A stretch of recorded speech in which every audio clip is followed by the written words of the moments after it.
Good afternoon and welcome to the first ESASI FocusOn session.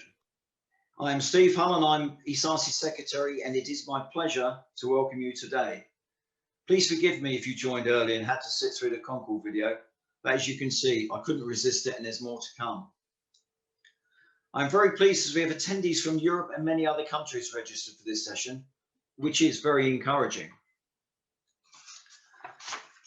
But before I continue, can I bring to your attention some housekeeping? Firstly, can I ask that everyone adds their full name and organisation to their login? Also, can I ask that you keep your video off and your microphone muted? And please share your experience on the chat during each presentation. Finally, if anyone would like to ask a question, and we hope you do, could you use the chat option at the bottom of the screen, prefaced by question. Questions will be answered after the presentations have ended by one of our executive committee. The ESASI executive committee are very excited to host this FocusOn session as we plan to explore areas of aviation and the accident investigation process that are not widely known to airlines, safety departments, pilots, engineers, or state investigation authorities. So in this, our first FocusOn, we want to explore the roles of loss adjusters and aviation insurance, particularly aviation claims. And I'm delighted that we have John Bailey, Regional Director, Europe and Russia for McLaren's Loss Adjusting, and Teresa Gallagher, Claims Manager for Global Aerospace. They are here with us today, and together with Brian McDermott, who is Principal Inspector of Air Accidents at the AIB, and me, we hope you find this session informative. So can I set the scene? After 38 years with a major airline, I had a varied career as a licensed aircraft engineer, a flight engineer on the Boeing 747 and Concorde, as if you couldn't guess that, combined with 17 years in corporate safety. But having said that, I was pretty ignorant of everything outside of the four walls of the airline. As you would expect, the accident response process in airlines is usually well practiced, and the airline I worked for, the process was very sophisticated and practiced regularly.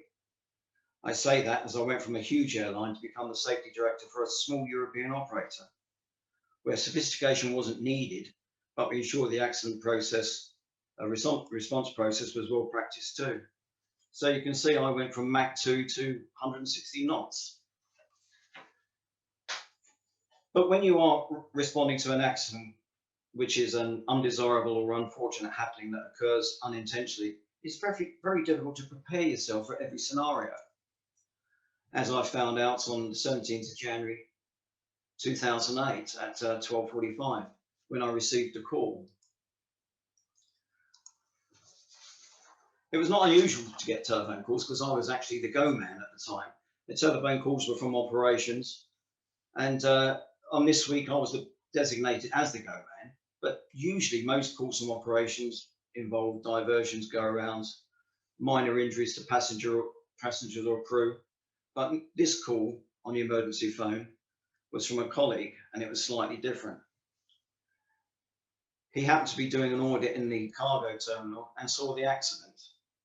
The cargo terminal at LHR is close to runway 27 left and 09 right, so the call was genuine. When he said, I think one of our 767s was crashed at the end of the runway.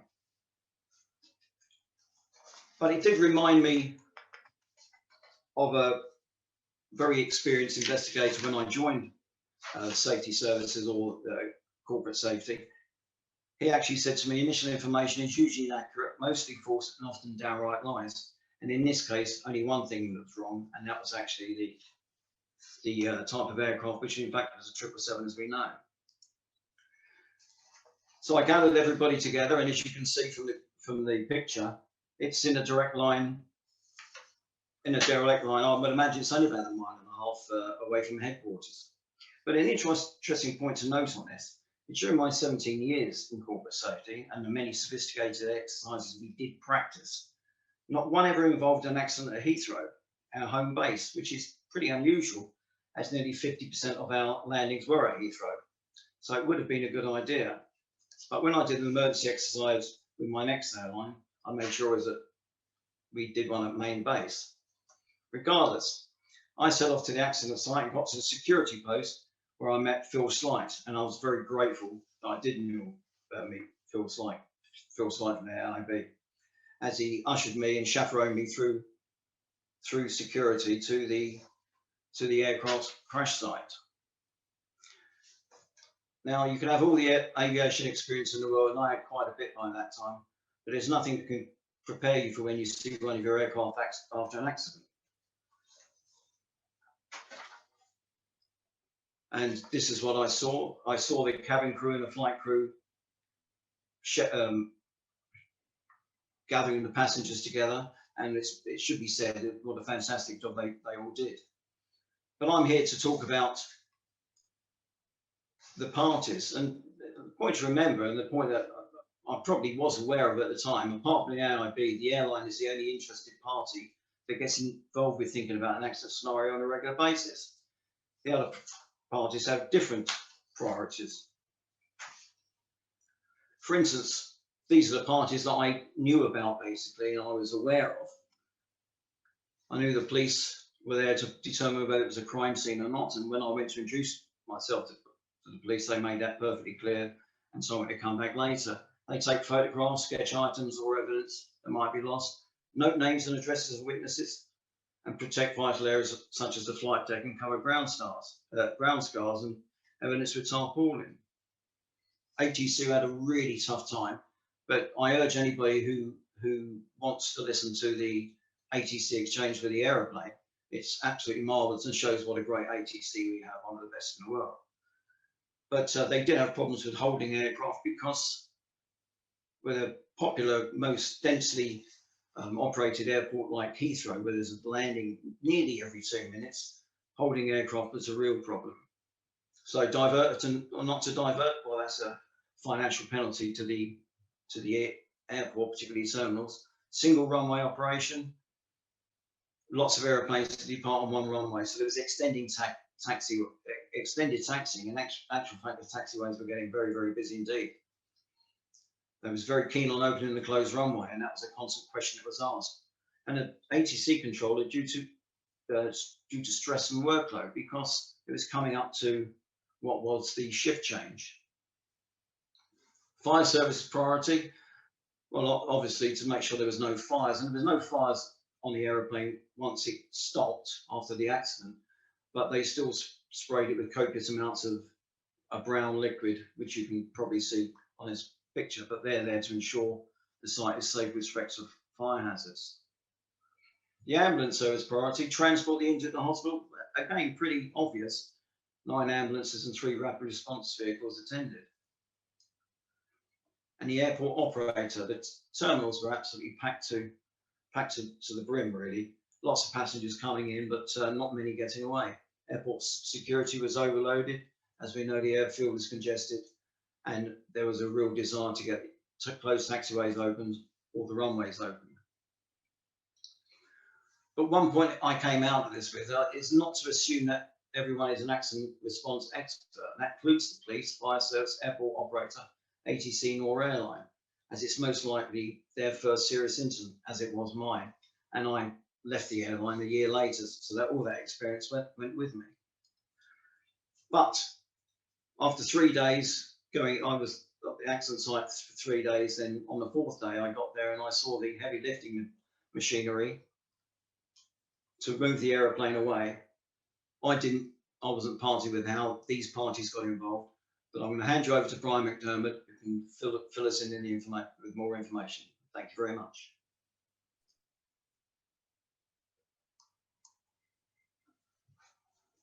Good morning, everyone. It's Brian McDermott here. I'm just going to share my screen.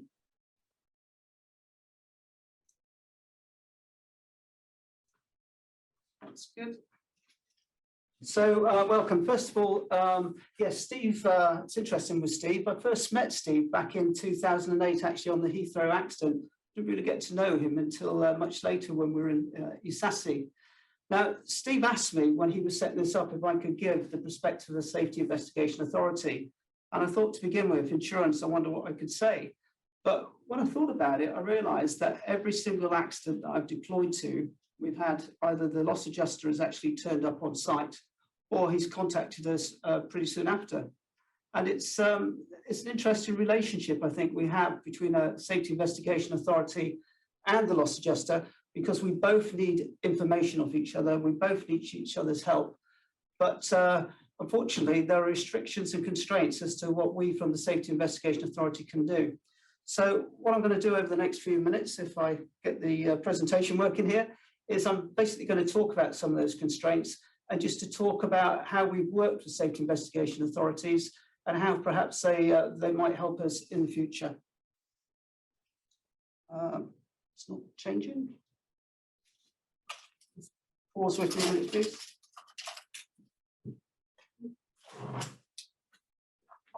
Just having a computer issue.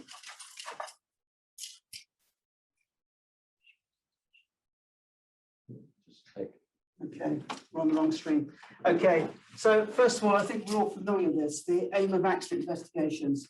And from our perspective, it's to, determine the causes of the air accidents and to make safety recommendations intended to prevent a reoccurrence. But it's not to apportion blame or liability. And that's perhaps where some of the differences come in. So what do? Well, we conduct an independent investigation and we do it in accordance with Annex 13, international law, European law and UK law, and that gives rights of participation with ACREPs and experts. And they can all have advisors and we bring them into our disclosure bubble. I think it's the best way of describing it. And the output that comes from the investigations, what is it that actually goes out into the public domain, comes out in our bulletins. So we either have a yellow, which is big formal, or we have a compendium of investigations we've done that comes out monthly in the bulletin. Or if during an investigation, there's important safety information that we need to get out, release, then we do it through a special bulletin. But we're not the only ones carrying out these investigations. There are a number of parallel investigations that take place.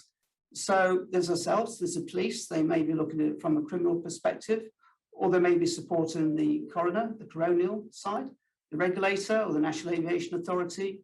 The manufacturer and the operator will also be looking at their own, as will the insurer.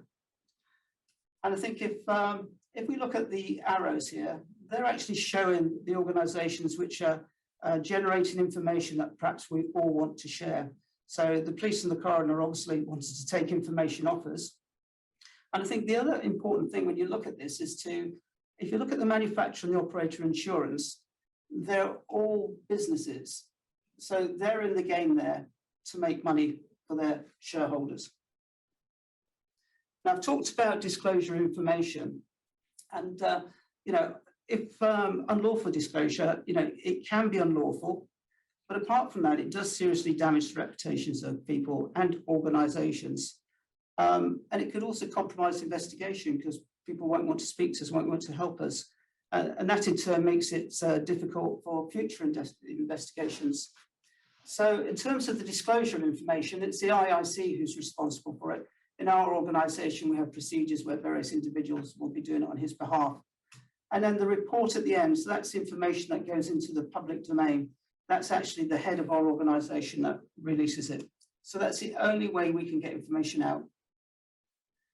And if you start to have a look at the various regulations, the EU and UK regulations, basically what they're saying is that if you assist an investigation, you get involved in it, then you have responsibilities with regard to releasing that information to other parties. So what we're saying is you might not be able to share it. So the question is, if you're trying to get information off us, do you want to be part of that bubble? That's something just to discuss later on. And in terms of what happens if you do disclose it, well, certainly in the UK, our regulations, I'm sure it's pretty similar in other countries, it might be unlawful and penalties can apply. But I think it's important to understand that that law applies to all the safety investigators and all the staff in the AIB as well. So when they say they can't give you information, what it means is if they do release information or not meant to, then they are breaking those regulations as well. So the dilemma we have is that Safety Investigation Authority can appoint advisors and we can have them sign a disclosure agreement. And in theory, we can do that with insurers. But we associate insurers and loss adjusters with determining the degree of responsibility. determining the level of compensation for each party and possible civil action. And we're certainly aware that we have seen people acting on behalf of lawyers in civil courts. So there are aspects of that which are incompatible with the aims of a safety investigation.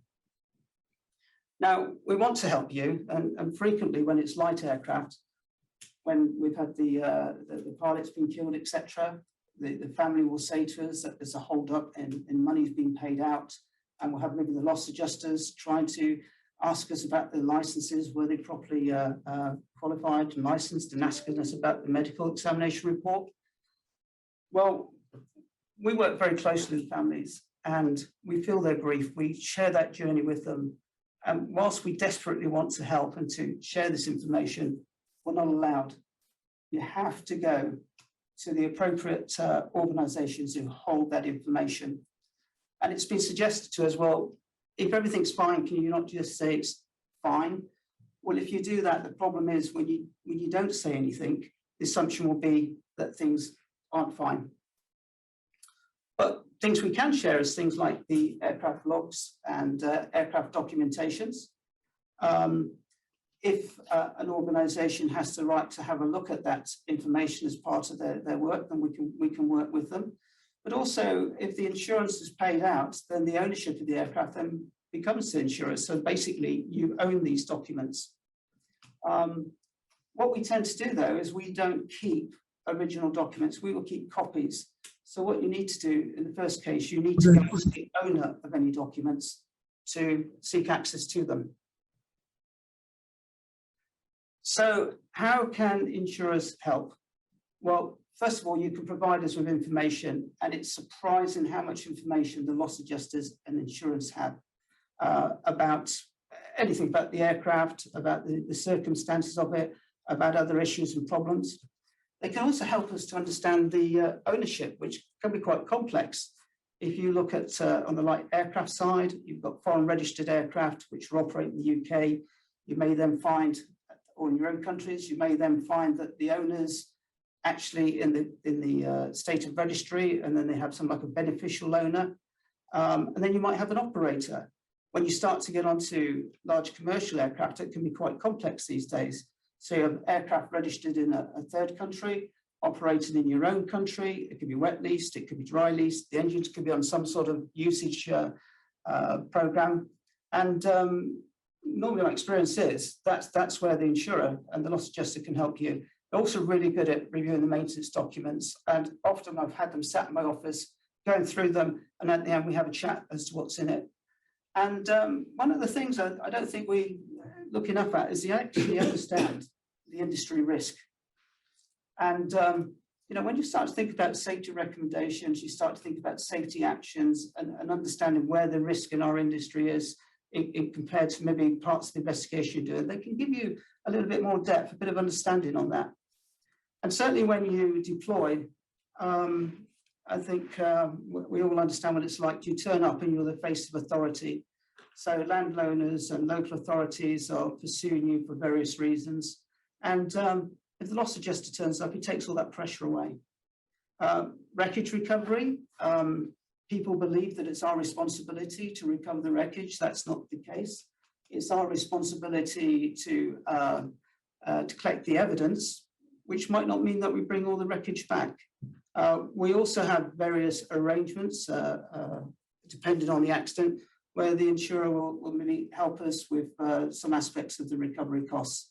Security, we'll find on small aircraft that once the body's been taken away, that the police perhaps will provide security, are not really interested and may disappear. So they'll provide security. And obviously there's the environmental side that they're really good at. Now afterwards, they dig everything out and replace the soil and stuff. One of the things to maybe think about is insurance cover for SIAs. You know, major accidents are very rare, so they don't happen that often. But there's many states don't have many accidents of any description at all. So it's a way of actually covering the very extensive costs for it. And I believe that there are some SIAs that actually have that. Insurance for water operations. We're aware that some SIAs have policies out on it, and it's very, very expensive. If you take the Air France 447, so the total cost, that's, I believe, the search and rescue and for the find and recovery of the wreckage was in the order of 111 million euros. MH370, it's been said that it was about 135 to 169 million euros. And certainly in the UK, this is just off the Shetlands there, where if you have a ship this size and you want to put saturation divers on and an ROV, you're talking about something in the region of about 200,000 per day. So let's give you a short case study just now. So going back to Heathrow, where Steve first got called out and went across there, and as he said, it was all a bit chaotic, which is always what it's like at the beginning of a major investigation. It's chaos, but it very quickly, there's some order applied. So this is day one at Heathrow. The 777 has crashed, or as some commentators said, it had landed short. And at this stage, you can see the airfield is in the full response. So we've got the police there, with airport fire authorities, local fire authorities. We've got the operators across there. And we've also got the AAIB have turned up there. And another person turns up, and it's the loss adjuster. And on that very first day, there was a meeting there, initial meeting that took place between the loss adjuster, the AAIB, the airport authorities, and the operators to determine how the aircraft was going to be moved, where it's going to be moved to, and who is going to do what. And it is quite important. At this stage, it's costing Heathrow a lot of money. They've got one runway operating, and later on, they managed to open the second one for displaced takeoffs, but not for landings. The wreckage itself, it's sat there, the longer it stays there, it's deteriorating. So it means value of stuff on it's going down, and the insurer will be looking to recover some of that value. We need to get on with the investigation. And of course, the operator doesn't like it sat there next to a main road because it's not good for publicity. So the first thing you've got to do is to make anything safe. It was fortunate on this occasion that British Airways had quite an extensive equipment there. So they're making the aircraft safe. But somewhere else, or another operator, or where that equipment is not readily available, again, somebody's got to pay for it. And this, again, is where you've got the loss adjuster on site is starting to help out with these issues. The other thing at this stage is how do we control it all? There's lots of people trying to do things. So what we did very early on is we nominated a senior engineering investigator, inspector, and his job was for site management. So with our Eng support and health and safety, what he did was he basically watched to make sure that we weren't destroying any evidence and controlling who was doing what on the aircraft and when, without taking responsibility for those safety aspects. And then we had our own Eng support and health and safety were there, making sure that the safety of the site and the safety of all the people working, or the ARB responsible for, were good. And you need manpower, lots of manpower. This is at Heathrow, so it's readily available. So you can see there, they're doing the fog plots, so they've got the airport fire authorities out. And through our own connections, we've got the military in there helping out. But again, there might be associated costs with the military, there might be lifting stuff, but they might need to hire bigger trailers or whatever. So all working together in this team. And then finally, there's the move, which Steve has shown you. So this is a very specialist operation. So again, this was the insurer and the loss adjuster who arranged all this. But again, it had to fit in with the requirements of everyone else. So we have the situation where the AIB doesn't want the evidence to be destroyed or damaged. And we've also got the loss adjuster who's looking at this. And at this stage, it's not a whole loss. It's looking at recovering costs. And discussions we got into very quickly when it was moved to the hangar was to get the APU off. And they also wanted to recover all the avionic boxes, or as many as possible, and other high value items. Well, there's conversations to be had about what we're doing and what our intentions are, because clearly we can't have them disturbing systems that we need to work on. But on the same token, we understand that there is a need to recover the value. And of course, once the aircraft is off the runway and it's parked around the corner and got screens up in it, the operator's interested in it, drops right off. And the airport operator, once the airfield is back up and running, his interest perhaps drops off as well. So that finishes the case study, but I'll just leave you this final thought is that how can we all affect safety? Well, in terms of my organisation and similar organisations, we do it by conducting these independent investigations and making safety recommendations and getting the findings out there so that people can learn from the lessons. The regulator does it by looking at the rule making and the standards. The manufacturer is probably looking at design aspects, and the operator is doing it through its safety management system.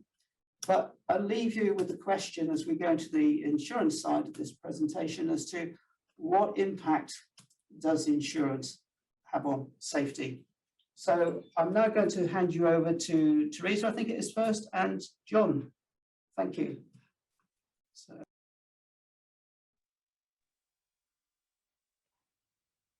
Afternoon, everyone. Lovely to see you. John, I think you're going to put the presentation up on the screen.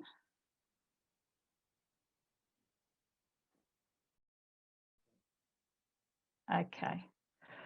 Right. Well, as I said, welcome everybody. My name's Teresa Gallagher, and as I think Steve said, I'm the manager of the claims department at Global Aerospace.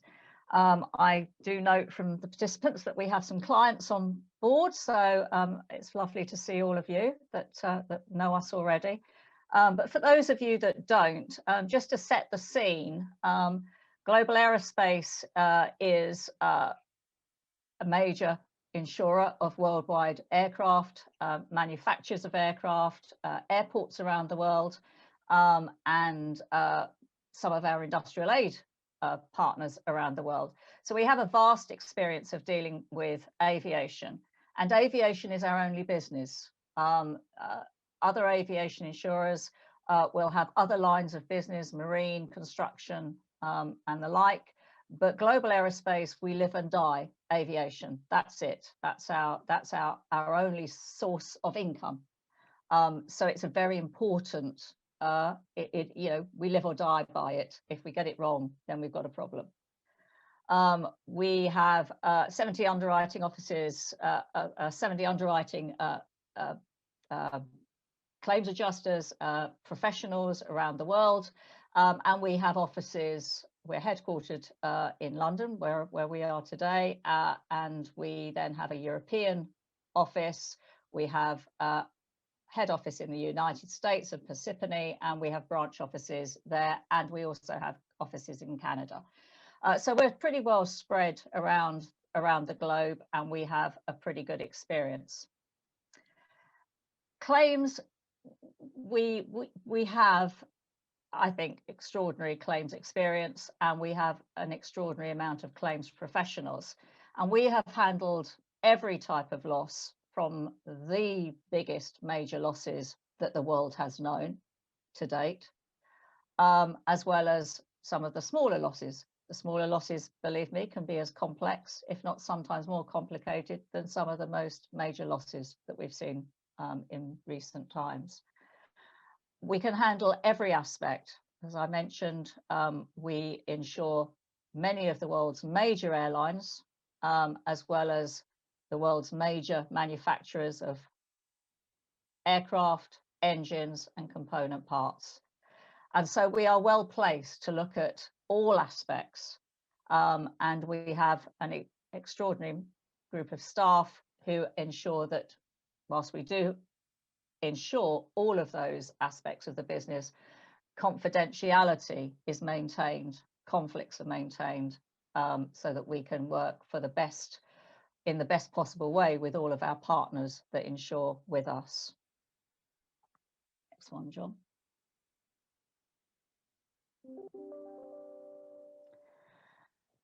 And I think it's important to say what our philosophy is, and perhaps this sort of goes back to Brian's point that's just now.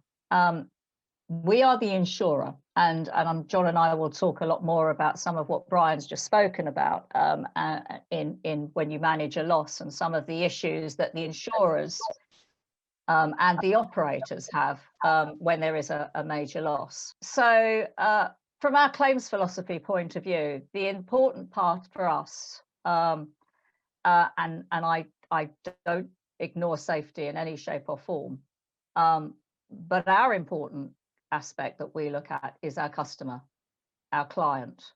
So when there is a claims issue, a catastrophe, or any loss. We work closely with our clients. They are the people that we have a responsibility for. We want to protect their good name, protect their brand. We want to work with them in solving a problem. And we want to ensure that they trade through a crisis. Because I think, any of us who've been involved in a major loss will know, I think Brian used my words, it's chaos. It is always chaos. And so most of our clients, most of our partners will never have been through that experience before. And the difference is that those of us who do work in the industry have been through it before, sadly. And so what we want is a client, a partner that will trade through and protect the brand and come through the other side. And the only way we can do that is to collaborate with them in the fullest possible way and work with them to move through the crisis. And in doing that, it can be very difficult, and there are all sorts of different sides to that. But the important part is that we do what we can to ensure a client trades through and protect them as best we can.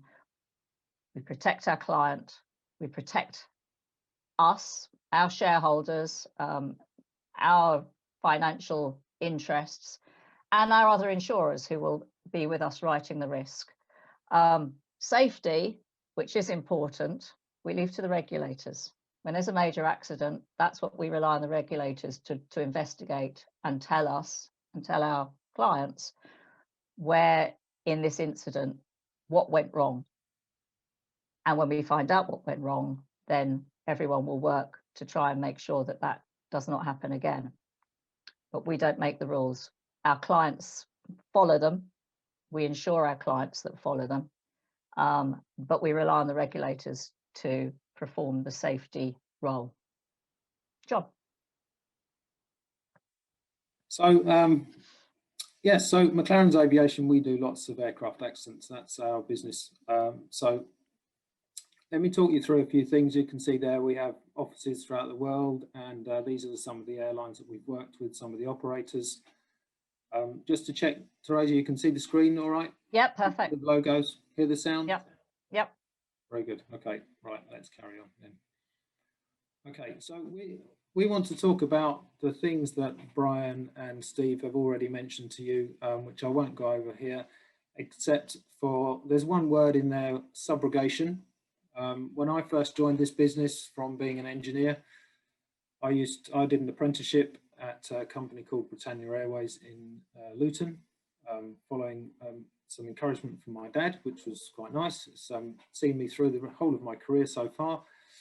And when I first joined up with insurance, I was given the word subrogation on day one, and I had absolutely no idea what it is about. And we'll talk a bit about that as we go through this presentation, along with the other things on that list there. So just getting on to loss adjusters or surveyors, depending on where you are and who is describing us. So we are a group within our organisation and globally around the world who do this role, typically licensed aircraft engineers to management level or senior level of signing off aircraft from scheduled maintenance checks and other areas, covering all types of aircraft from the very smallest up through rotor wing to the very biggest, and some bizarre homemade contraptions, might I say, in between. Many of us have past or present flying experience or training. Lots of us are private pilots, and some of my colleagues, not me, but some of them are commercial trained pilots as well. Just about everybody we employ has overseas experience, because the fact of turning up at an aircraft site means you meet many, many different people, and there are, as many of you will know, different skills required in dealing with different nationalities, cultures, local problems, and overseas experience is very essential. And we also try and maintain currency with technical developments. Part of that is employing new people all the time from industry who bring with them that experience of the new the new knowledge, which those of us that have been around a while tend to lack on occasions, but we have colleagues who have it, so that's good. We're also trained in accident site safety, so we know what we're looking for and we know what to do and how to handle ourselves, and very importantly, how to guide sometimes the operators, because as was mentioned, an accident site is a very chaotic place. It's often the place that changes people's lives for those not involved with the aircraft for a year or so. Their job role changes instantly in a moment, and there's people on site who have no idea what is in store for them for the next year, and also what to do in the next 24 hours. So all of that comes with experience, and that we have. So during this discussion, you'll hear the word market. Market for us is the insurance market, and we provide the aviation technical expertise. We don't provide the insurance policy expertise, that's Teresa's job. She writes the policy, our colleagues do, and she applies the policy, and we give the information over, which we hope relates to that policy. We have a good idea of what it says, but we don't have the detail. And the market is the insurance market, where you go to buy insurance, and using a broker or going direct, you have the option to go to different insurers, and they provide different services and different levels of experience. So it is a marketplace. Now, our role is to investigate incidents and report to the insurance market. It's not to report to the operator or to the accident investigating authorities or any other organisation. We are a commercial organisation. We are paid by insurance companies, and we are paid by the hour. We're not paid by the level of the claim. So it doesn't make any difference to us if it's a $2,000 claim or a $2 million or $20 million claim. The service provision is the same. And the way we are remunerated does not affect the value of insurance claim or the way it's handled. The way it's handled is affected by the instructions we receive from the insurers and the policy in place, which becomes very clear in the first few hours after an accident or an incident. We do some risk analysis, but not a huge amount.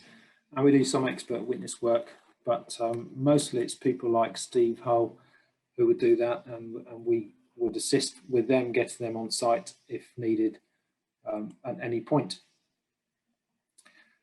Here we have just the sort of matrix of how the insurance works. And at the center is obviously the insured.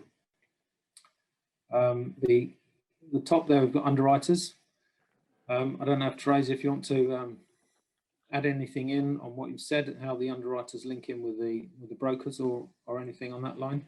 No, but I think it's important to say, you know, you are our eyes and ears. So and you know, I think from the operator's point of view, one of the things also to say is, I think referring back to what Brian was saying there, is as whilst McLaren's or the loss adjuster does not represent the operator, they represent insurers. They equally are there and very much do hold the hand of the operator, because of course when you have a major accident, as we saw with the 777, the people who have a right to be on site is the manufacturer, the representative of the country of registration, if that's not the UK, or it was then, but it could have been France, so the BEA could be there.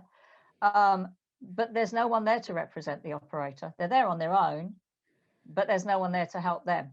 So there are two roles that the loss adjuster very much provides, and we as insurers are happy to provide that. And I'm talking at the moment from an airline perspective, not from a manufacturer perspective, because they represent themselves. But certainly that's what McLaren's dual role is, to also hold their hand, because quite often, as we said, they've never been in this position before.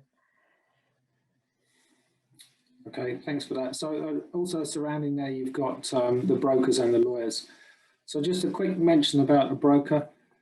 So a broker is someone or an organisation that will go to an operator and offer them an insurance policy, and that policy is then chosen by the insured and the broker, depending on the needs, and the brokers will go to various underwriters and choose typically their leader, of which is the role that Teresa fills, and then the following market, which is the underwriters that take a percentage of the risk. So on a big airline, for instance, there isn't an insurer around that's going to take the full risk of all the costs involved in a major aircraft accident, to the aircraft, the passengers, their families, and the property on the ground. That's a massive amount of money that could be expended. So there's a team of underwriters led by a leader, and there are recognised leaders around the world, of which there are not that many, but there are a number, but there are many other insurance companies that fit underneath that leader and typically follow. I think that's fair to say, Teresa, follow the leader. Correct. Yeah, that's correct. So the leader makes the decisions, and we report to the leader, and then the rest of the market will follow. And then on the right-hand side, I think it's fair to say in collaboration. I think that whilst the leader is there to make decisions, and sometimes they have to be made, you know, when you're dealing with a live scene, they have to be made very fast, and they're made in conjunction with the team, and the team will include the insured, the broker, and the loss adjuster. But we are very reliant on the broker to make sure that our co-insurers are advised of everything that's going on. So we're, as much as we are the leader and we're there to take decisions, it's a very much a collaborative process. So we have to have everybody on board. Yeah, so all the parties you see on the screen will be working very closely together. It's a tried and tested procedure. It happens quite often with major events and also with smaller ones. So just a quick brief on what is insurance typically, where you might see some of these phrases. So here we're looking at typically a sort of a mid-size aircraft. So if we take an A321, for example, it might have, on the top line, you see it's got 65 million, typically in US dollars, all policies, some other varies, local policies vary in currency, but internationally it's typically US dollars. So if we start at the right-hand side, if you like, everything in blue, if you have a total loss of the aircraft, the agreed value of that aircraft, which is preset before the aircraft flies under that insurance policy, that will be paid out from ground up. And there is quite often intense pressure after the first day or so of the accident, and especially if there's no people injured and there's no death, then the financial elements of a lost aircraft, who owns it, the lessor wants their money, it's their asset, the banks want to know where their money's coming from. There's a lot of pressure very quickly to produce a report and have that money paid. As Brian mentioned, we need data sometimes that we can get and some that we can't. So flight crew details for some of the operators and even technical details sometimes are retained by the investigating authorities that we are not then permitted to have. So we ask very quickly the operators to provide or to obtain copies of all their documents before they are seized. So that's looking at the total loss of an aircraft. If you have a partial loss, so significant damage to the aircraft, you will be looking at a hull claim, as in the hull of the aircraft, and that has a limit of the same value of the agreed value, but there is a deductible or an excess applied, and typically on that aircraft type it could be $750,000. So the hull insurance in place covers everything from 750,000 above. Below 750,000 you have the excess or deductible, as it's called in the industry, and that is an insurance, if required by the operators or the lessors, that's an insurance of that monetary value. The hull insurance is the insurance of the hull. The deductible insurance is the insurance of the monetary value from whatever might be 100,000 and above. And the 100,000 or whatever that figure is there because it's it's a self-retention, self-insured. It means that the operator, owner, etc., has their own interest in that aircraft, and they don't just offload all of the financial risk to somebody else. Because in very many jurisdictions around the world, that's not legal to do. Offload the risk, you can't do that to somebody else. So hopefully that gives a brief explanation of what we're talking about in terms of the insurance. So I just think I might just forgot about these elements here. We also have spares, losses, third-party liability, and hull war.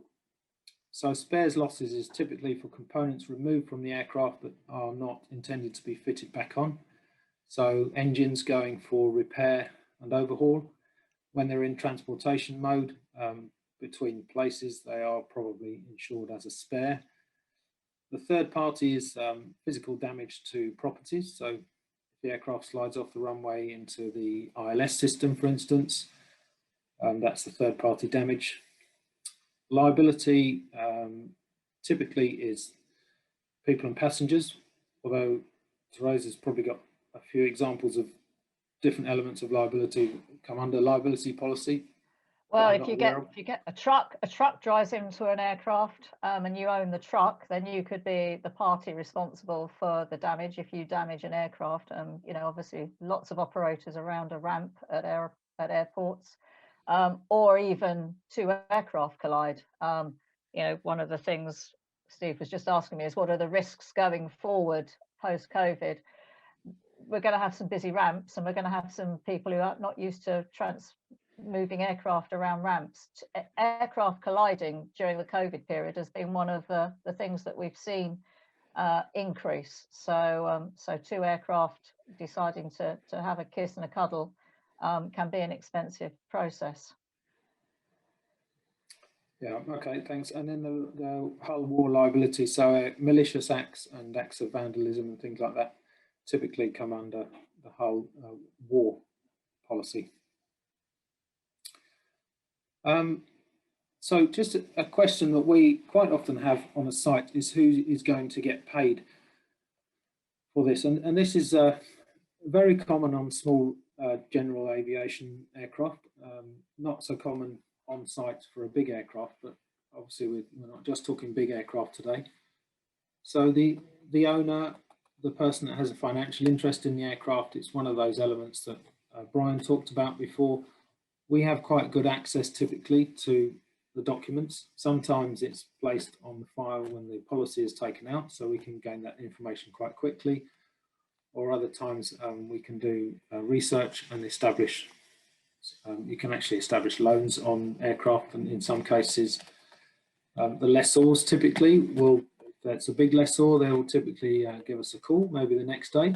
Some of those we know on a very regular basis might ring up and suggest it's a certain condition of aircraft, which may or may not be established at that point, but they're in the business for looking after their asset. So they are quite often very quickly on the telephone or even on the scene.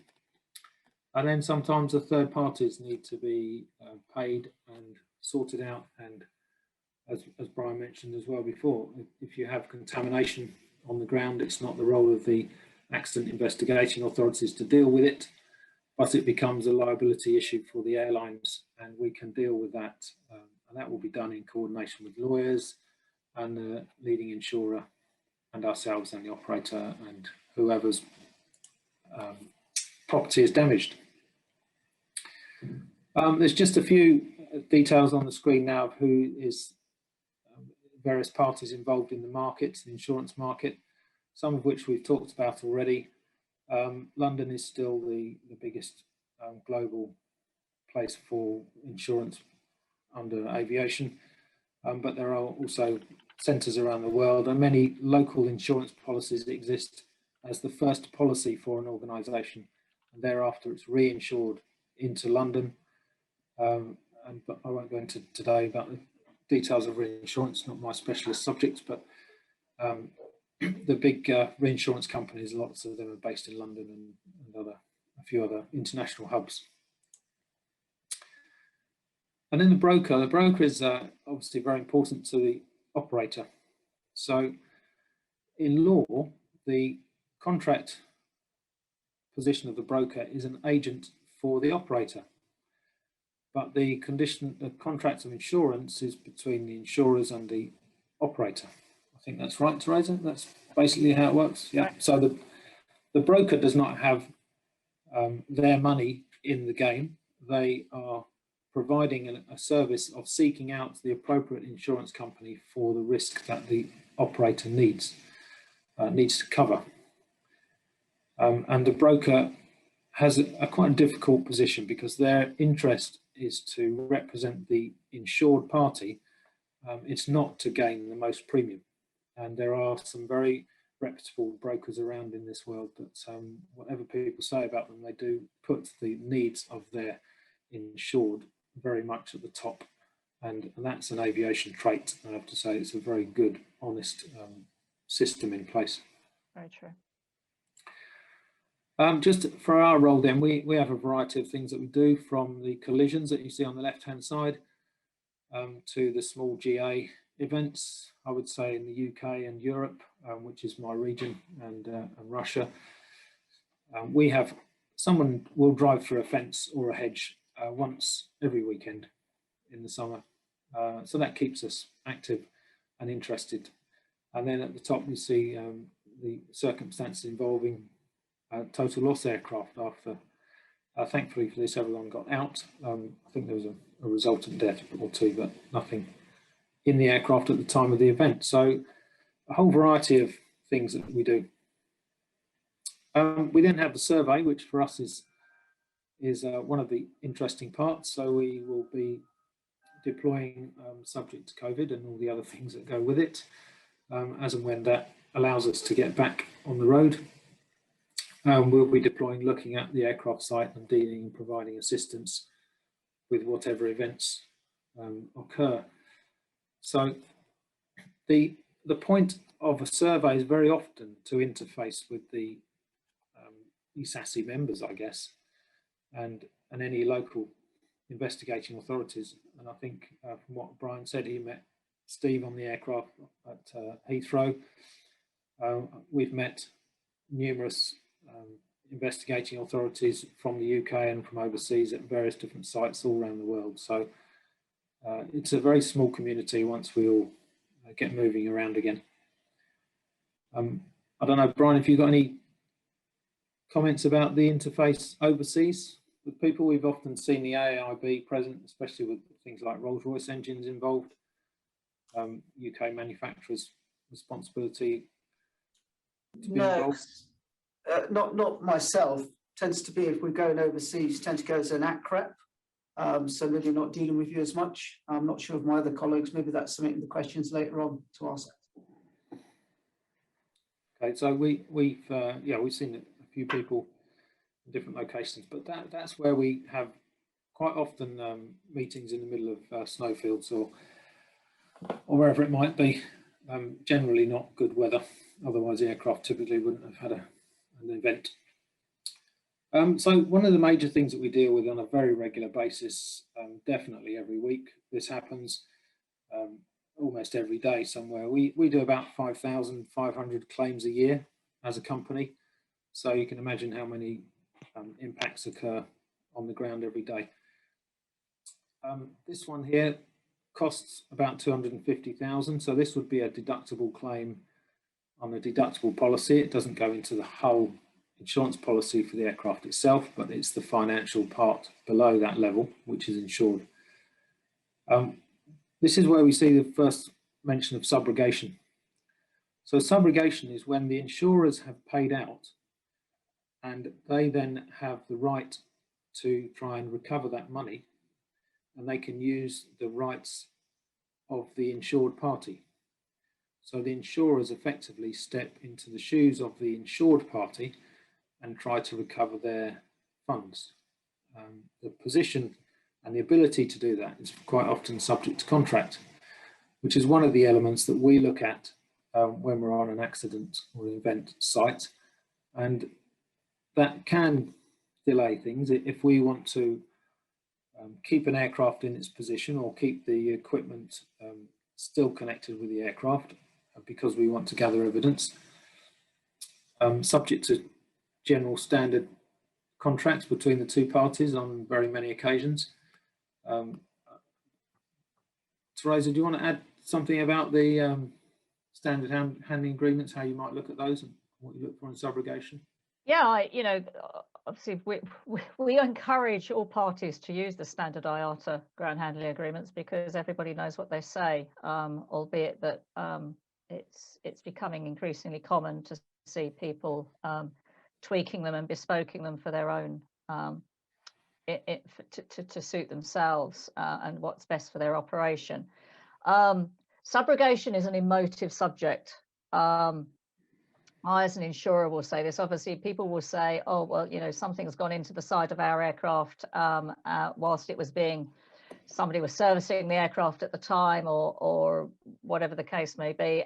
And even when they're not servicing the aircraft, air vehicles drive into aircraft, you'd think they'd see them. You'd think they could avoid them. But increasingly, we're seeing that they somehow can't.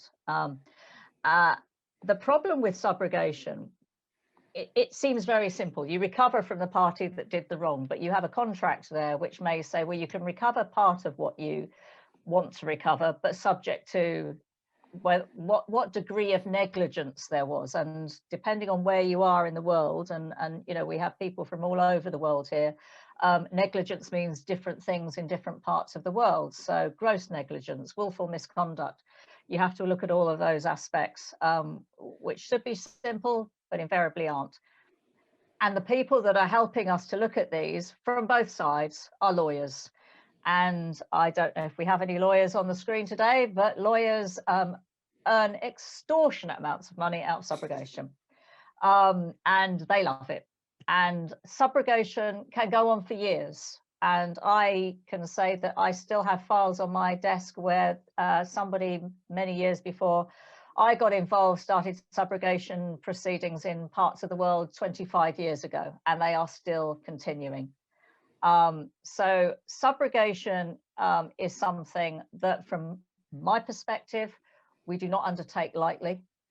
It's one of the few things in global aerospace that you have to get your general counsel to sign off for, because it can cost so much money. It can be a bottomless pit. And in 25 years' time, who cares who was right and who was wrong? And if you had a claim for $5 million 25 years ago may mean nothing 25 years later. So it's important. We have to consider it. We have to look at what's best for our clients, our operators, whoever is the responsible party, whoever is the party that has suffered the damage. But it's something that you have to undertake with your eyes wide open and not undertaken lightly. Okay, thanks for that. So more and more nowadays we have composite repairs to think about compared to metallic. I think the days of us being able to look at an aircraft, a composite one anyway, the way we used to look at a metal aircraft, which is turn up on site, look at it, spend about 30 seconds squinting at it and then come up with a number as to how much it would cost to repair, knowing the needs of the metal, etc. Die komplette Box wird gelöscht und die anderen haben gemeint, es geht um Spam-Mails. Ja, Jens Friedemann hat das eigentlich ganz gut erklärt, indem er gesagt hat, alle E-Mails, die nicht Spam sind, die müssen erstmal bleiben. Und das ist tatsächlich so. Da mögen nachher welche. That's good. Can you still hear me? Yes, John. Good. Okay, so composite repairs. So we have what was in the previous slide? We saw about $250,000 for an impact. We are now looking at much more. So similar sized impact in the common area, composite repair, $600,000. So you can see the costs from 250 to 600,000. Some policies, it can make the difference between actually a policy on the hull policy, a claim on the hull policy or not. So you can see the costs are going up. If we do a quick comparison here, which we've looked at over a number of years with a number of different types of repairs, So looking at the metallic repairs, there are certain things that we know, and those that have been in engineering for 30 years or so will know mapping metallic repairs is relatively easy. Repair design is known. It's metal. It's the same type of metal typically on many aircraft around the world. Repair designs need some work but are predictable. And we have the ability to use local people to do the repairs, local organisations. When we're looking at composite materials, everybody's composite structure is different. The resins are different. The layup is different. The stress is not known by other people apart from the manufacturers. And all those elements lead to typically a one source for repairs. The cost of development is very high and everybody's looking to get back their money and make some profit. So the insurance levels for costs involved in composite repairs are definitely going up. It's 2.3 at the moment as we see it. We're about to relaunch into checking this again, and my anticipation is that we'll be looking at something near a factor of 3 compared to 2.3, which it was the last time we did this, which was finished about 18 months ago. In the last year, obviously, we haven't had that many, so it's a bit tricky to use latest information. When we look at engines, again, engine technology is changing. So following my apprenticeship and working for Britannia Airways in the UK, I worked overseas for a few airlines as well. Then I went to work at an engine manufacturer at Safran in France. I was with them for 5 years. And the engine technology now is linked to what was available then, but there are some amazing changes, and some of those result in seeing typical things that we see. For instance, the bottom picture here, you see sulfidation on turbine blades. This is not insurance related. This is an element where we are looking at engine insurance claims where the insured party maybe has had an event, run off the runway, as in the picture on the top right picture, you can see the aircraft, the pilot tried to reverse back out of the mud. And this is what happens when you ingest lots of mud into your engine. And then we find the turbine blades with sulfidation on that. That's not insurance related. And much of our job is talking to operators and preparing them for payments out of their own pocket, or the lessor, or the maintenance reserves for costs which are not insurance related. So the engine work that we do is constantly evolving. So with engines, there are also very specific things that need to be considered. When we are looking at an event that may have, say the aircraft has run off the runway and it's part of an investigation by higher authorities, we would still be looking at the engine and want to look at that unit in a disassembled condition, which sometimes comes into conflict with the ESASI requirements. We have a few events now where we have not been able to see the engines, nothing to do with COVID. It's because the engines have been under the investigating authorities' control. It's a bit of a plea here because the operator, who we all need to remain in service, needs to have their insurance claim dealt with properly.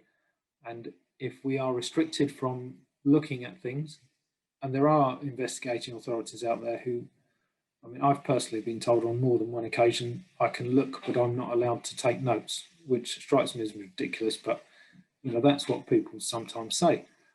If I can't take notes, we can't take information, and we can't arrange for the insured party, which is the operator, to receive their money. The operator needs to continue in service, and we all need to continue our jobs. So there is a very close circle of requirements here. And when we're looking at the insurance policies, we're looking for sudden and immediate damage occurrences. And for that, sometimes we need air safety reports, we need tech log entries, and we need trend data, all of which are, in a few cases, as of today, tied up with investigating authority reports. And again, back to the plea, If we don't have the data, we can't sort the insurance, we can't get the money flowing, and that doesn't help the operator, doesn't help the industry.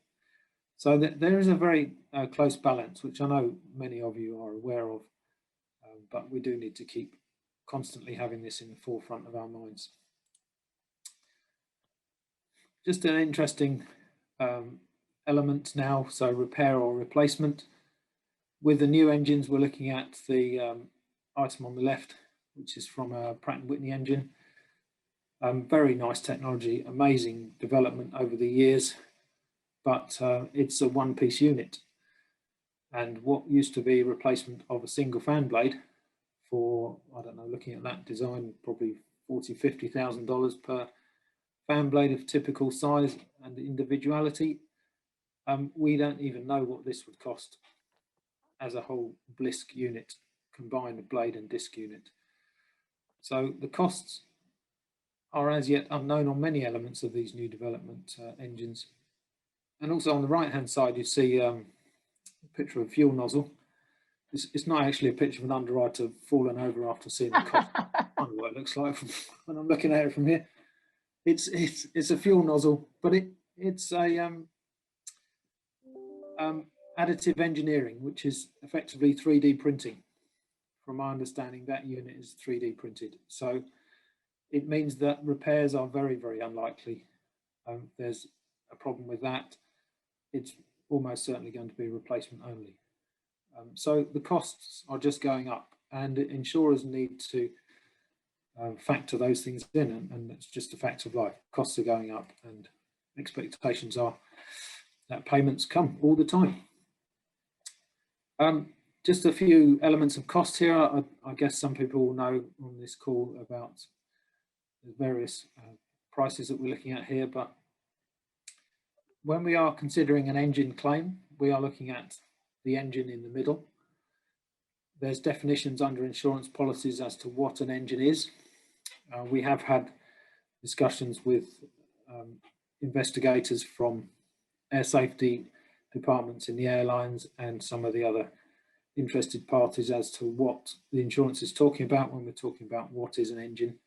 It's defined in the insurance policy, and it's typically what is in the grey in the middle, or if you negotiate with your broker and underwriter for whatever the cost implications might be, which we don't have a handle on. I'm sure Teresa will help you if you have a question on that kind of thing. If you want more coverage, you have to pay more, or come up with some agreements. And you can have an engine defined as everything which is on the page, or generally the centre part. So it's very important to know, because if you have a failure of the engine itself, mechanical breakdown, typically that's not an insurance event. But if all the parts fly out from the core and damage the thrust reversers, on the screen you're looking at best part of $9–10 million worth of extra parts outside the engine. So all those costs need to be considered in a proper way and in line with investigations that are ongoing, and enable us to have access to records and details and many other items that we can understand how we give a recommendation of indemnity back to the insured party. And indemnity meaning the cost that they have expended, not that they wish to have returned because they have a notion. Ja, gut. Richtig, so what is FOD? Foreign object damage, or foreign object defect, whatever you wish to term it, but the list goes on forever, and it's quite remarkable what type of events happen and what gets ingested into engines, and some of those become part of national investigations and others don't, and often we see some of the investigators at the engine surveys with us, and we are looking at elements of what we can recommend for insurance, what the work scope is going to be, how the previous shop visit activities, what was replaced and overhauled last time, what the future life is, what the stub life requirements are for the engine, and all those different elements. So we look at that for engine surveys. In this instance, this is a close-up of a turbine nozzle. we have bird debris in here. So the bird was ingested at some stage in the past, not a recorded event, just happens every now and again. Birds get ingested, the nozzles get blocked, they start burning, the engine deteriorates. Typically not an insurance claim, although it is a bird strike, but the engine has been left in place on wing and burning has occurred over time. I don't think anyone would expect their car insurers to pay for deterioration of your car over time, and it's the same with engines and aircraft. More cost involved, higher expense, but the principles remain. We are looking for the event of the day and identifying an event if it maybe was not on that day. Just some of the cost exposures here that insurers are subject to on a very regular basis. And believe it or not, this is called attritional. This is just what happens on a regular basis. Teresa, what's the definition of attritional for you? So basically, attritional used to be, minor day-to-day expected losses that you would see from an operator, and so the attritional losses used to be $1 million or below, but that used to be including FOD to engines, etc. But with the cost of engines now, what could be considered, I suppose, in actual terms of damage as relatively minor to an engine that's, $30–40 million, could be a $10 million claim. So $10 million is now considered an attritional loss. And those are the sorts of claims that mount up and create, are now creating problems for the operators, that they're seeing their loss records rise because of the nature of modern engines. John was saying modern aircraft, composite aircraft is driving the cost of claims up increasingly, and therefore the cost of insurance, etc. So modernization of aircraft is great and exciting and wonderful, and we all want to see it, but it is an expensive process. Okay, so when we get back to sitting down looking at the paperwork after we've looked at the aircraft, we've been out on the interesting site survey, and we've looked at work scopes, and we looked at invoices, and we've looked at the event, and we've gathered all the data, and everything's been released to us to allow us to come up with something that we would term adjustments. And that means that we have the claim typically submitted at level X, so say it's for argument's sake $1 million. We may adjust out $200,000 because that equates to the non-incident related work or the wear and tear or the airworthiness directives that are required. And the discussions are always held on the basis of we're trying to reach something fair and reasonable.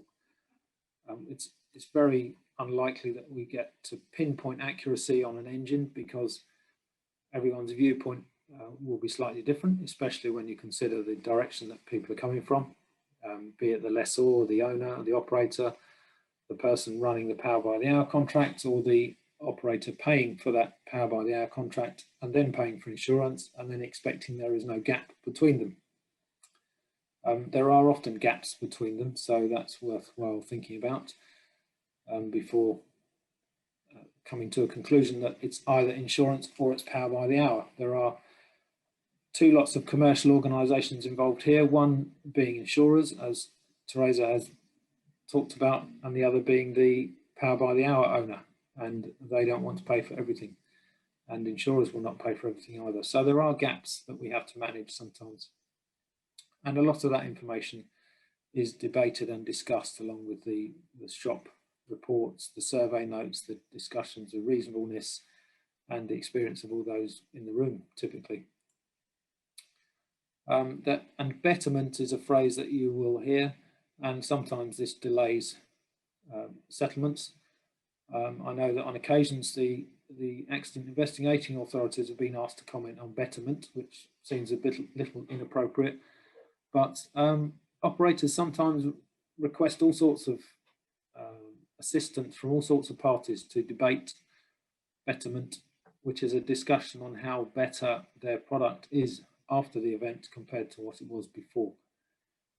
And it is the condition of the material or equipment immediately before the event that the insurers are looking to compensate for, not the better life that has been given to something after it's been repaired. So there's a whole a debate for many hours on betterment, so we won't hang around on that subject. So let's just talk very briefly about repairs. So we are looking at time versus money on most cases. So typically, if an aircraft runs off the runway and there's structural damage, the operator is thinking, you know, maybe 2 or 3 months, we might get this aircraft back in service. And we're thinking 7, 8, 9 months. I would say generally 3 times longer than the operator thinks it will take. There's a whole series of project management activities to be done, repairers to be selected, locations to be found, hangars maybe to be built. And then we have the overall project management, which is very simple for the first few days when the operators are dealing with either the investigating authorities or ourselves or their own internal needs, and everybody is keen and helpful. And then the operation, the airline needs to keep flying, needs to keep making money, and those senior individuals who are able to make decisions generally disappear back into the network of the operator, and then we start to need to sometimes take over the project, but insisting that we have some representation from the airlines and operators and maybe lessors to assist in all those kind of things. So on day 1, 2 or 3, the project is very much in people's minds, but day 3 until the end, 6, 8, 9 months later, it becomes a very difficult task for an organisation to run who've never really set themselves up to run a major repair in a bizarre location. And one of those important elements here is funding, because it will be expensive and repair organisations will need deposits. They themselves can't afford all the time to fund the purchase of materials, and the airlines can't fund everything themselves sometimes. So we will often go to the insurers and ask them to set up a fund, typically held by us and managed by us, where we release money as and when agreed by all parties, subject to release documents, which are documents where everybody involved in the process will sign and confirm that the money can be paid for the specific purpose. Because I don't think there's any situation where Theresa would like to pay twice for anything. So we try and get that done. In the first instance, we make sure we know who we're paying and why we're paying, and that everybody agrees. And then obviously depending on the account and the operator, the insurer and the broker and everyone involved, funds can be set up or may not be, as the case may be.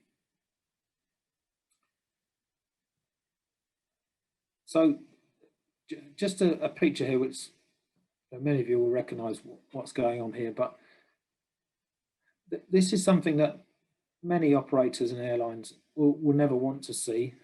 They're not, many of them nowadays are not even set up to do their own maintenance, which 30 years ago, these aircraft were being taken apart in hangars all over the globe. Now there's a very specialised areas in different parts of the world where they specialise more in this than others. And if you suddenly have a hangar that you use for daily checks, overnight checks, depending on the location in the world, and suddenly it's full of an aircraft needing a 4-month repair, that's a big job, big logistic issues, equipment rental here. So the stands, for instance, are not owned by the operator, they're rented. All that needs project management, and that's a massive element. But it is something that insurers are there and assisting with.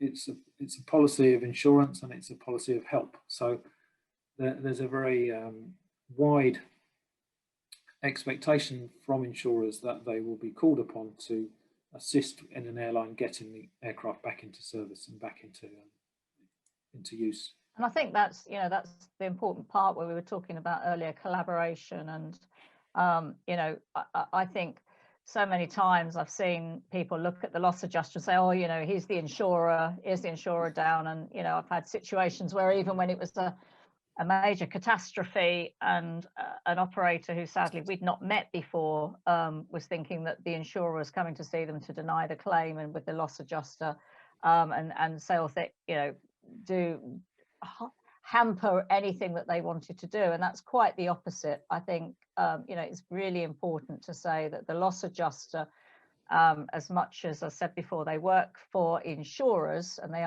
are the insurer's eyes and ears, but they do probably as much, perhaps if not more, for the operator and for people who are involved in a loss, because having done it so many times, they know all of the people that need to be contacted. They have so many contacts, so you're seeing their hangars, repair outfits, yeah, and they quite often know the people at the OEMs who can get involved in this. So, you know, be it Airbus, be it Boeing, be it whoever, Embraer or whatever, that they know the people intimately that will be involved in these processes, and the engine manufacturers as well. So it is, they do hold a unique position, probably unlike any other loss adjuster working in any other facet of the business.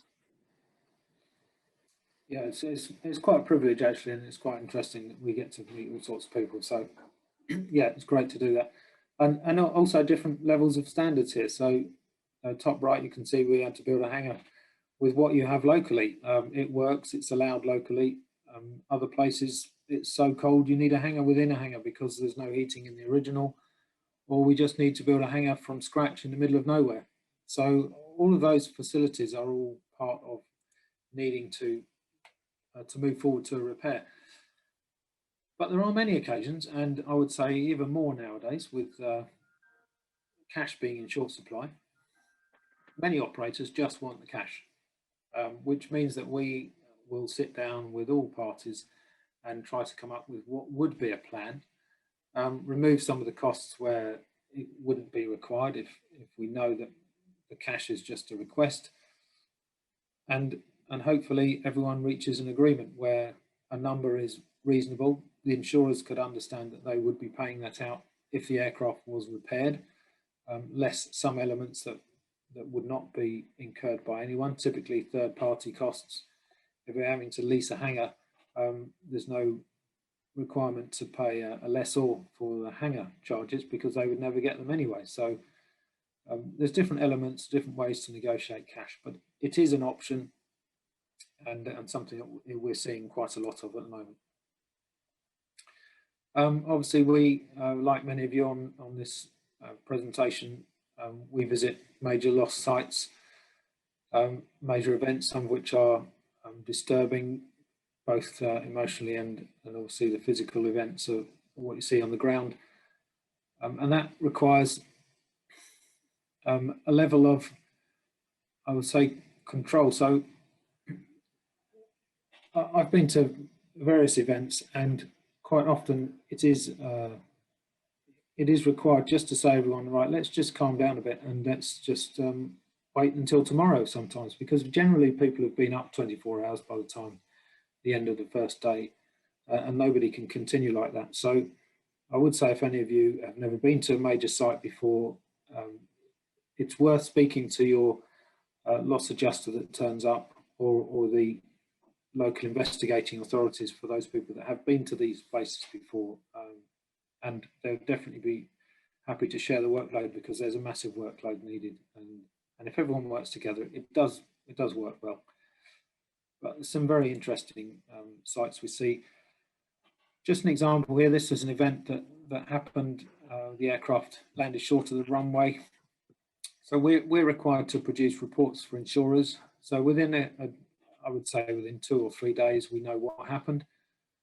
We don't know why it happened quite often, and that can take months, which many of you are more skilled at than us in searching for that why it happened reason and how to prevent it happening again, which is not our primary remit. So when an aircraft lands short, this is typically what it turns out to be. a complete wreck, lots of many small parts, and then the iconic tail section typically being more robust than other things apart from the engines, typically survives. And then we're looking at a debris field that we need to deal with. Top right picture, you can see lots of bags with the debris in, and we'll also be looking at making a grid pattern. So as Brian said in his introduction earlier, the investigating authorities are not always wanting to have all the wreckage, but in the case of claims by families, we need to make sure that the wreckage and all the details of what happened and why it happened and any evidence is available either to ourselves, to the lawyers, or indeed people like Steve Hull doing their specific investigations and expert witnesses later. We need to know what's in bag 7, and if we're looking for the right hand aileron, we're looking at grid square, G5 or whatever the case may be, and we search through the bag for that, and we can find the aileron, and we can either prove it was or wasn't what some individual might say was the cause. And that happens on almost every major event now. If it's not secured by the investigating authorities, it will be secured by us on behalf of insurers and their needs going forward, which could be years. So some of these wreckages are retained for 15, 20 years or whatever the case may be, whatever the legal position is ongoing. As long as litigation continues to be ongoing. Yeah, so if there's a passenger claim or a passenger family claim still in existence, we are collectively as an insurance market keeping the wreckage, because generally it's to defend scurrilous claims, I would say, by some individuals who say certain things happened when they didn't, or we can prove that they did in certain other ways. And as most litigation ends up in some shape or form in the United States, we can't be accused of spoliation of evidence, so we have to preserve the evidence.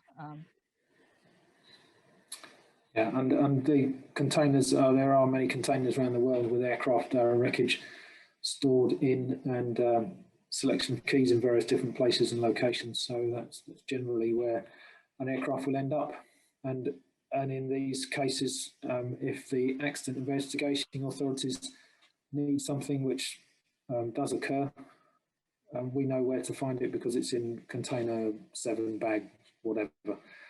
So it's all organised, all available. So if anyone needs it, as investigators, if you're listening and want any of this at a later date, contact us and we'll probably be able to find it for you.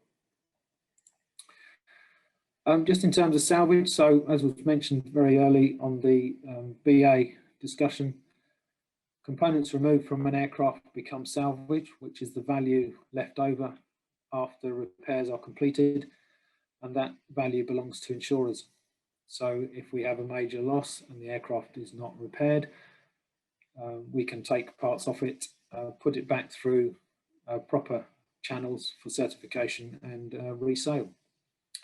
And I think that is the APU in the bottom right hand corner that Steve talked about earlier, actually.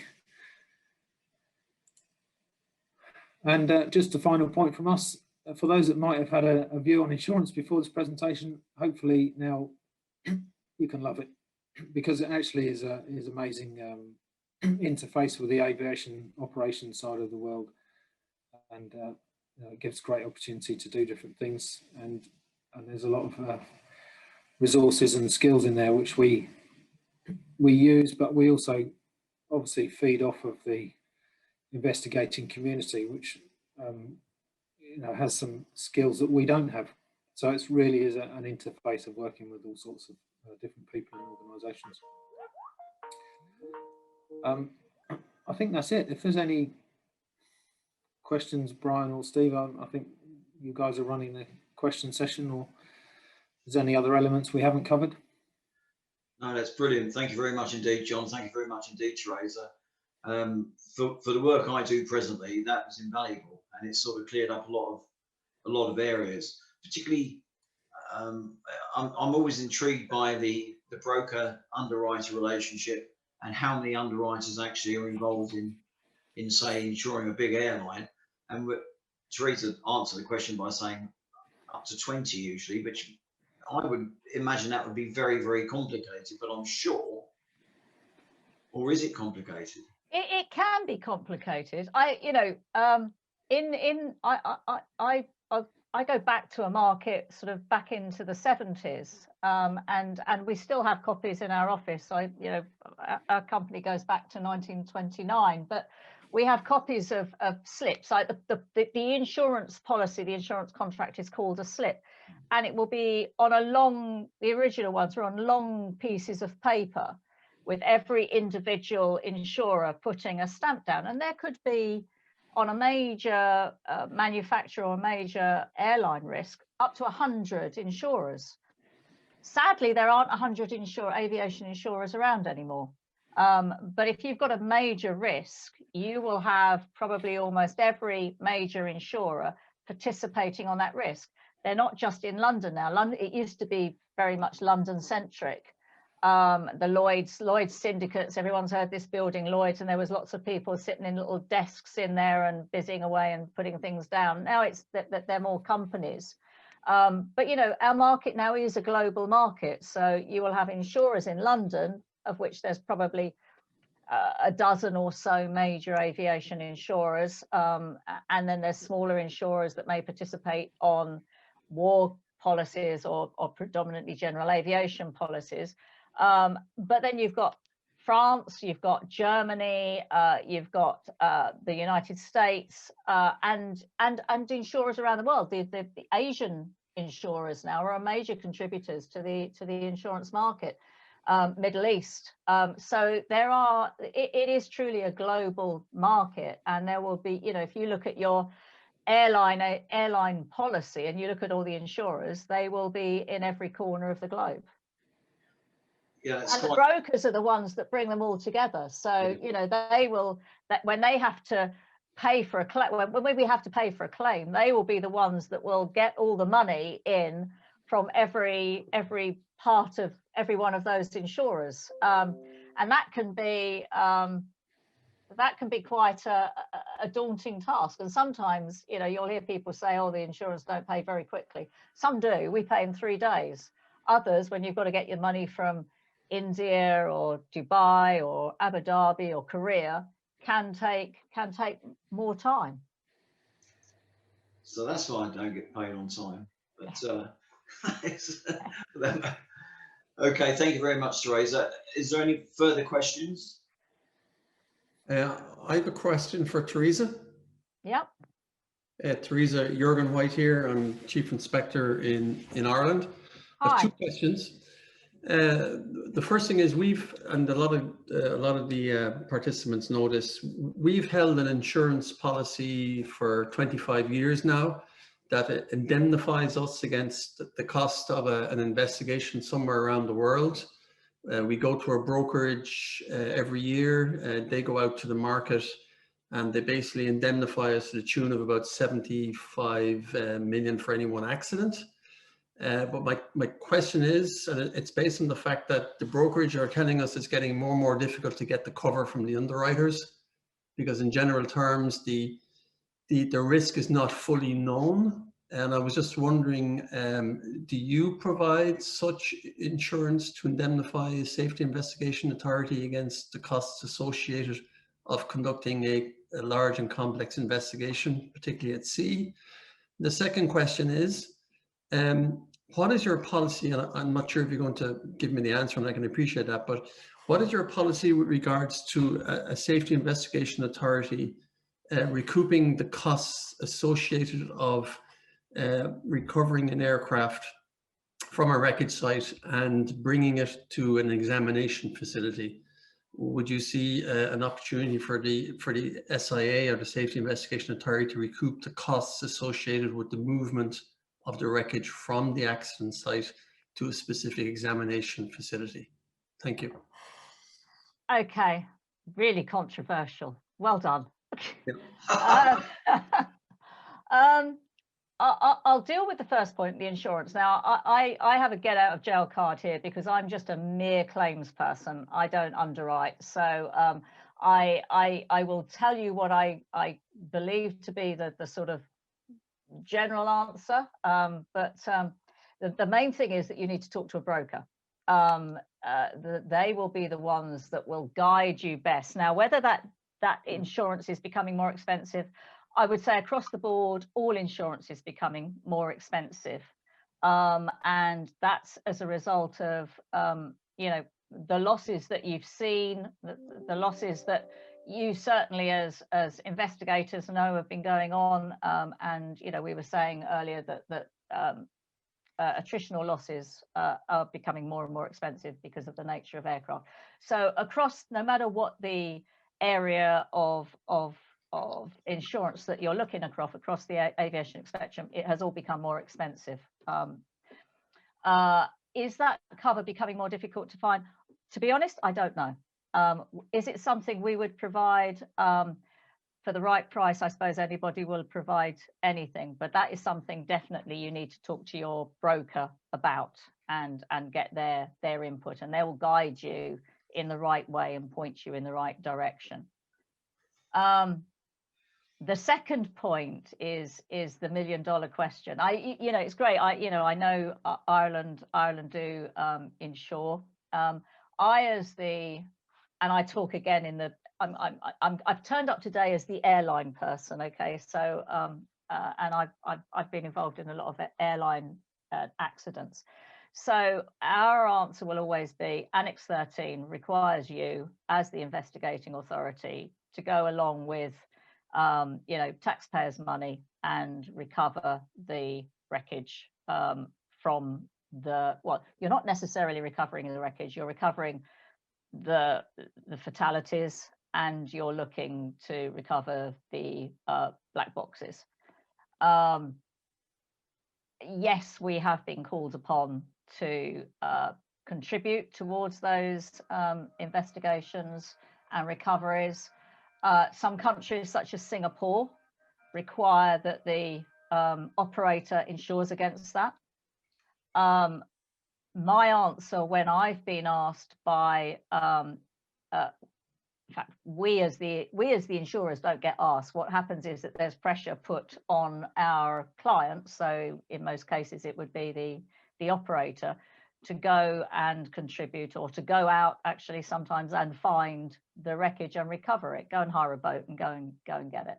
And we've said, that's not their responsibility. That's yours, investigator. Now, some investigators make life for the operators very, very, very difficult. And I've been in amongst those conversations. We have contributed when we felt it's been appropriate, because there are times when it's in the operator's interest as much as anybody else to try and recover the evidence. But always that would be a point of dialogue. We would never pay for it. We don't believe we're required to pay for it. We don't believe it's not the operator's responsibility. It is the investigating authority under Annex 13. But it would be, a conversation that could be had, and there could be a contribution if it was appropriate at the time. But it's not a default position by any stretch of the imagination. And I would urge investigating authorities, I agree, you have an MH370 scenario, you have an Air France scenario, it's extraordinarily expensive. You're looking for a needle in a haystack in the middle of an ocean. And who's got that much money? But certainly the operators don't have it. And their insurance policies aren't there to pay for that, and they don't have it either. So, if investigating authorities want to go out and recoup cost, they should do what you do in Ireland and insure, in my opinion. Thanks very much for that, Teresa. Thank you. I've just seen there's a question that's come up on the screen actually for a question about difficulties getting on accident sites. So two things. Yes, we have had difficulty in the past getting on accident sites, and I think most of that is down to suspicion to be frank, as to what people think our role is. I've spent 3 days in a hotel waiting to get access, but it wasn't wasted because the operator was there, and the operator had never had this kind of thing happen before, and it was very grateful to have people there that had been through the process before. So it's not wasted time, but yes, we do have difficulties getting on site, but I would say 2 or 3 days into it, the general group who set themselves up around the site without us start to think about money and how much all this is going to cost, and then the local council might run out of cash.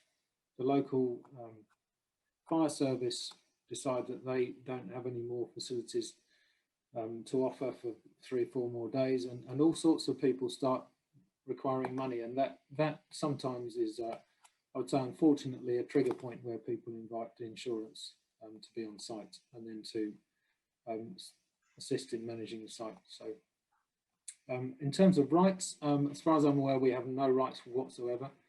So I see there's a previous comment from Simon at Boeing about access to the site. So for us, we just rely on the accident investigation authorities giving us access through a request to the airline typically. So yeah, we have no rights of access at all, but I would say it's very handy for most people when we are allowed on site.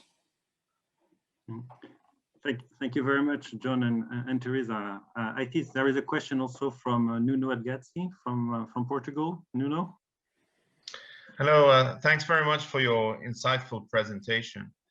The question I have is, how often do you find yourselves also working with your operators so that they can improve their safety management system? Is there any way that you contribute to that as well?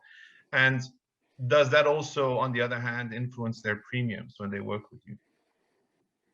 I think, as we said originally, the regulators, the regulator, are involved with safety. But yes, what we work with our clients is that we will work on risk management. So, for instance, from the smallest thing that I can give as an example, I can remember where I was seeing a client that was having a disproportionate number of coffee spills and people being injured on board by coffee spills. So we just suggested that they put lids on their polystyrene cups. And so they invested in that, and lo and behold, the number of coffee spills dropped and the level of claims dropped. So that's a small example. If we see clients that are having a disproportionate number of pilot errors, heavy landings, something along those lines, we can talk to their flight safety and see, whether there's something, whether we can facilitate a third party to go in and look at what their processes that they have internally. We can do that with the assistance of all parties. But does that affect their premiums? There are lots of aspects that affect premium. And so, again, we're in the risk business. So, there are, if someone is the party that hasn't had an accident or hasn't had any claims is probably going to pay less premium than somebody who's had lots of claims. It's the same as with your car. But equally, when we've got a situation where everybody's having a high proportion of claims, the level of premium goes up and everybody pays a higher level of premium. It's just shared out differently. So, but that's how we influence safety.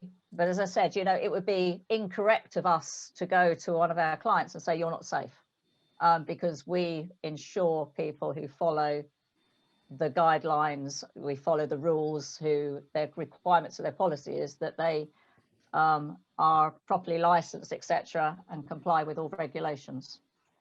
But if someone goes beyond that, is that something that influences your decision making of working with them?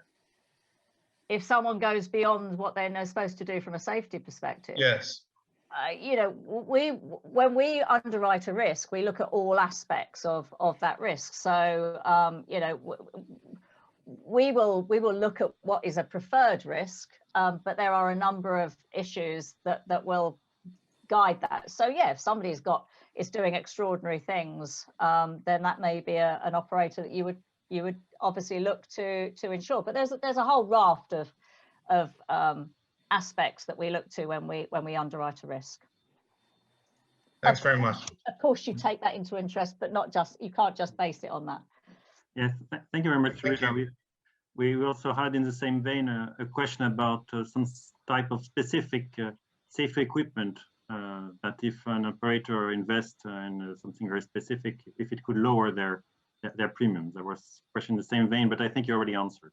It can, if someone's got, obviously we know all this specific various equipment now that can be supplied and can be unloaded onto aircraft. And yes, that is all taken into account when the underwriters underwrite the risk, yes. Yes, I have a question for you about the use of investigators' final reports. Sometimes, do you use them for your own activities? They are certainly something that, we are very interested in seeing them. Obviously, as you know, in most jurisdictions, they're not admissible as evidence, but in court proceedings, and quite rightly so, because that's not what they're there for.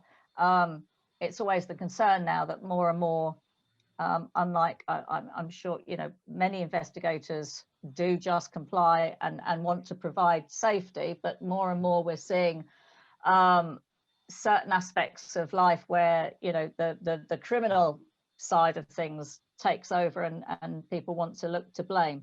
But do we use the final reports? Yes, of course we do. Of course we look at them. The problem is that by the time they come out in certain jurisdictions, we've had to already make decisions and we'll have had to pay the hull, and we've had to have dealt with the families. So that's why we're reliant on our loss adjusters and the insureds when we do all our own investigation as to what decisions we make. Thank you very much. We're closing the end time of our session, but before we close, I would like to ask Torkel to raise a very short poll to all our participants. You will have two short questions and easy questions, and it will be good for all of you to have a better understanding of the attendance that participated to this very interesting session, and thank you again. Torkel, can I ask you to bring forward the poll if you can, please, if it works? Yes, sure. Now it's. So you have two questions. So please answer the questions. The first one is, where are you from? And the second one is your area. So it's very straightforward. It will take you 10 to 30 seconds to answer those two questions. Then you submit, and in 30 seconds, Torkel will be able to display the results. So like that, we'll have a good idea about who the audience was.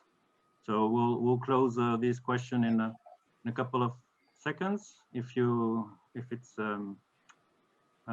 ready. And Torkel, maybe you can now.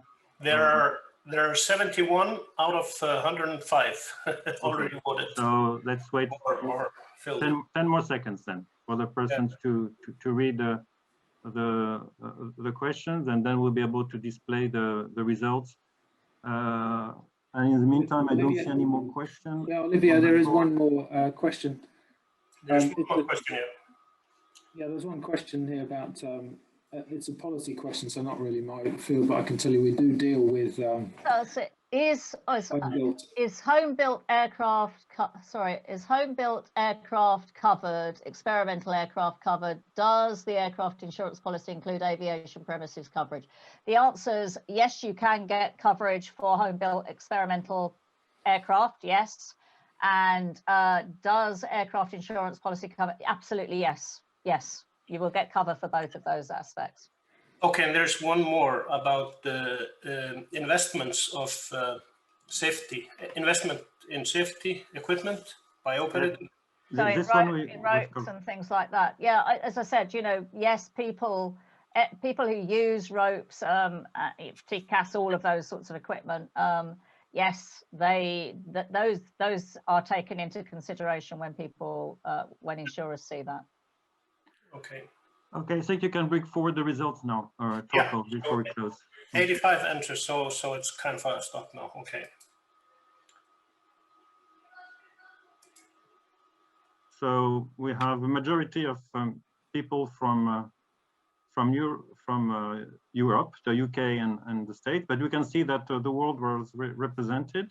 And can you scroll down, please? You can do it yourself, Olivier. Okay, and then from a majority of accident investigation authorities. Yes, so that's like this. You get a snapshot of the participants.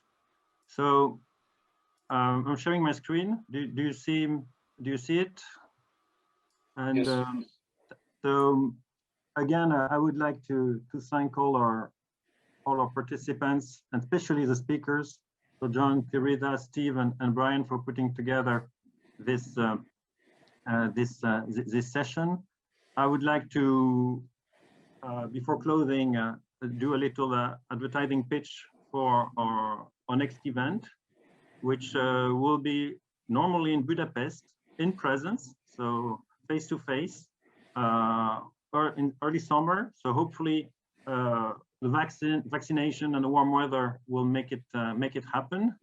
So it will be in conjunction with ICA-KCC, so the meeting of the European Group of Experts of Accident Investigators the day before, and also the day before we will have also the meeting of the military investigation, the MASI group, so Military Air Safety Investigators. So the ESASI program will be one-day seminar, and it will be followed by a half a day workshop. So this is for our next ESASI event. And ESASI will also have its event at the end of summer, from August 31st to September the 2nd. As you can see, the program will be announced in May, and it will be a virtual seminar. It was supposed to take place in Canada, but I know that the Canadian Society of Air Safety Investigators and very active group is putting together a very good program.